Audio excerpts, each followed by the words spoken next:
Otorisado raw ng Malacanang ang back-channel negotiation na isinagawa ni Senador Antonio Trillanes IV sa China. May news to go si Teresa Andrada. Mismong ang palasyo ang nagkumpirmang itinalaga ni Pangulong Noynoy Aquino si Senador Antonio Trillanes IV bilang back-channel negotiator ng gobyerno ng Pilipinas sa China. Katunayan, kasama si Trillanes sa full cabinet meeting na ipinatawag ni Pangulong Noynoy Aquino nitong Hulyo, kung saan pinag-usapan ang tensyon kaugnay ng mga teritoryo sa West Philippine Sea. Nasa pulong din si Senate President Juan Ponce Enrile.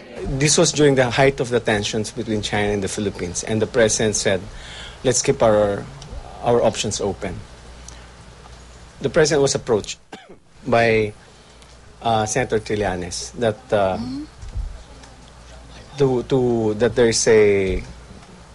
there's a way forward to hold these things, okay, and so that's what happened.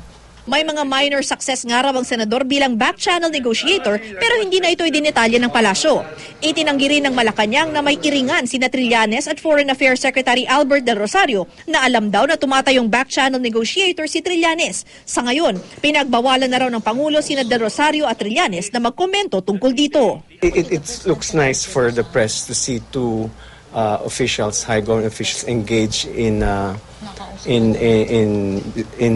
discussions in media, but the President has asked both of them to refrain from making further statements until he speaks to them. He spoke to Secretary Del Rosario. He intends to speak to Senator Trillanes.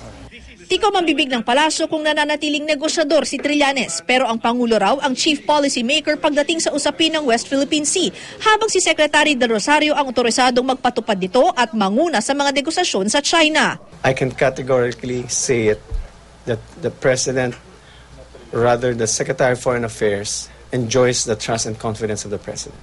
Sa isa namang statement, iginiit ni Del Rosario na DFA ang nagpapatupad ng mga foreign policy ng Pangulo. Hindi raw dapat sila magpadala sa gulo at dapat aniyang iisa lamang ang polisiya at grupong tumututok sa issue. Sa isang speaking engagement, matipid ang naging pahayag ng Pangulo. Hingi muna akong pasensya, naatraso po tayo. Meron pong mga developments kasi ito ngayong hapon.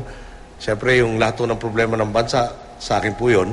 Teresa Andrada, GMA News.